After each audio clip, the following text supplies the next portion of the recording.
नमस्कार शेतकरी बंधूंनो, अमोघसिद्ध agro services तसेच महालक्ष्मी कृषी केंद्र कंदलगाव याच्या यूट्यूब चॅनलवरती आपल्या सर्वांचे स्वागत आहे.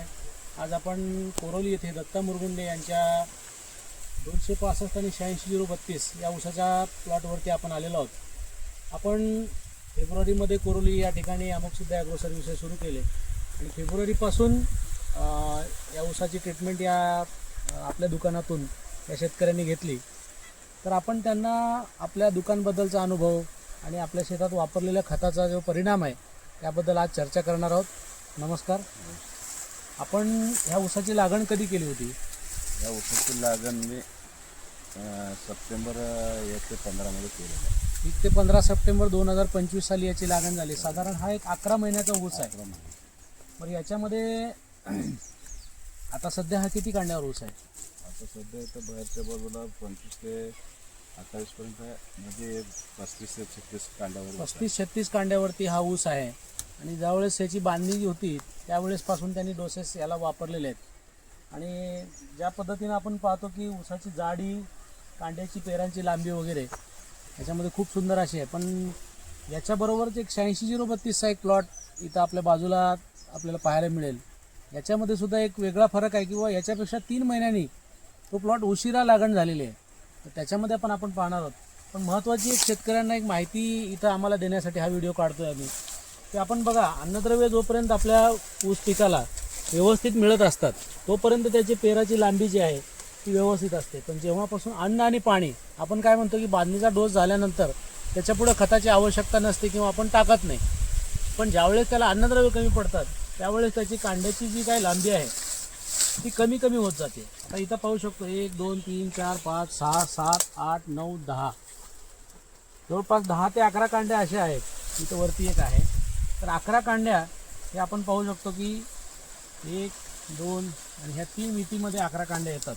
तेच आपण इथं पाहिलं तर 1 2 आणि हे 3 वीत 1 2 3 4 5 म्हणजे 5 कांड्या 3 वितीमध्ये बसत आहेत आणि 11 कांड्या 3 वितीमध्ये बसत आहेत. म्हणजे किती मोठा डिफरन्स ह्याच्यामध्ये पाहायला मिळतो. म्हणजे अन्नद्रव्य जसं जसं कमी होत जातं तसं तसं कांड्या ह्या वाढतच असतात. पण त्याची लांबी जी आहे पेरांची ती कमी झाल्यामुळं कांड्या जास्त असूनही फक्त मोजायला कांड्या राहतात. त्यामुळं आपल्याला ॲव्हरेज म्हणावासा पडत नाही. म्हणून ॲव्हरेज वाढवण्यासाठी ऊसाची बांधणीचा डोस आपण टाकल्यानंतर सुद्धा पुढं आपण पाण्याद्वारे, ड्रोनद्वारे स्प्रे करून आपण अशा पद्धतीनं खताची मात्रा आपण त्याला देत राहिलं पाहिजे. त्याचबरोबर इथे एक आपला प्लॉट आहे तो आपण पाहूया.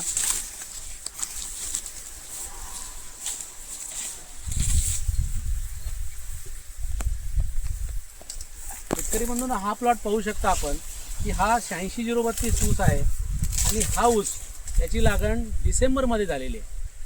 आणि डिसेंबरमध्ये लागण झाल्यानंतर साधारण 1 ते 1.5 महिन्याच्या 1.5-2 महिन्याचा ऊस होता. साधारण आपण फेब्रुवारीमध्ये इथं दुकान सुरू केलं. 2 महिन्याच्या ऊसाला आपल्याकडून त्यांनी खताची जी मात्रा आहे ती दिली, त्याचबरोबर स्प्रेची मात्रा पण आपण त्यांना दिली. तर आपण थोडंसं यांच्याकडून जाणून घेऊया की अमोघसिद्ध ॲग्रोकडून ज्यावेळेस तुम्ही खतं वापरली त्याच्यामध्ये कोणती कोणती खतं वापरली?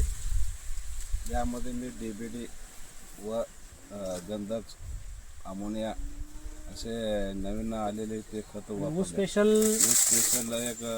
एक नवीन आलेले होते. ऊस स्पेशल सिलिकॉन पण वापरलेलं आहे आपण. अशा प्रकारचे खत वापरलेलं आहे. निर्माण फर्टिलायझरचे जे वापरल्यामुळे मला चांगला रिझल्ट आले. बरोबर आहे. निर्माण फर्टिलायझरचे जे DBP ज्याच्यामध्ये 9 घटक आहेत, ऊस स्पेशलमध्ये 6 घटक आहेत, त्यानंतर सिलिकॉन आहे. तर असे सगळे घटक, मला वाटतं सुप्रीम पण आपण वापरलेलं आहे. सुप्रीम आणि गंधक पण वापरलेलं आहे. तर आपण हे पण पाहू शकतो की आता हा 8 महिन्याचा ऊस आहे आणि 2 महिन्याचा असल्यापासून म्हणजे आपल्याकडे ट्रीटमेंट त्यांनी सुरू केली. मला वाटतं 2 डोसेस आपण याला वापरलेले आहेत. बरोबर आहे. बांधणी झाल्यावर 1 डोस वापरलेला आहे. तर हा सुद्धा ऊस तुम्ही जवळून पाहिजे की पेराची लांबी, जाडी वगैरे जर आपण बघितली तर अतिशय सुंदर असा आहे. प्रत्येक ठिकाणी आपण आता हा फक्त या कडेचा ऊस आहे. आपण जर आतमध्ये जाऊन बघितलं तर याच्यापेक्षाही जास्त चांगला ऊस आपल्याला पाहायला मिळेल. तर अमोघसिद्ध ॲग्रो सर्व्हिसेसकडून आपल्याला जे काही मार्गदर्शन मिळालं त्याबद्दल आपण समाधानी आहात का? खूप समाधानी आहे मी. आणि शेतकऱ्यांना काय सांगाल तुम्ही आमच्या दुकानबद्दल, या खताबद्दल? शेतकऱ्यांना बाकीचे खत न वापरता फक्त आवश्यक ज्या रानाचे ही बघून ज्या रानात आपल्या कुठल्या खताचं आवश्यकता आहे तीच खत वापरावे, इतर कुठलेही खत वापरू नये. खूप खूप धन्यवाद. अशाच प्रकारचे व्हिडिओ पाहण्यासाठी आमच्या चॅनलला आपण सबस्क्राईब करा आणि दुकानाला एक वेळ अवश्य भेट द्या. फवारणी असतील, खतं असतील, योग्य प्रमाणात योग्य किमतीमध्ये आणि व्यवस्थित प्लॉट व्हिजिट करून आमच्याकडून दिले जातील. धन्यवाद.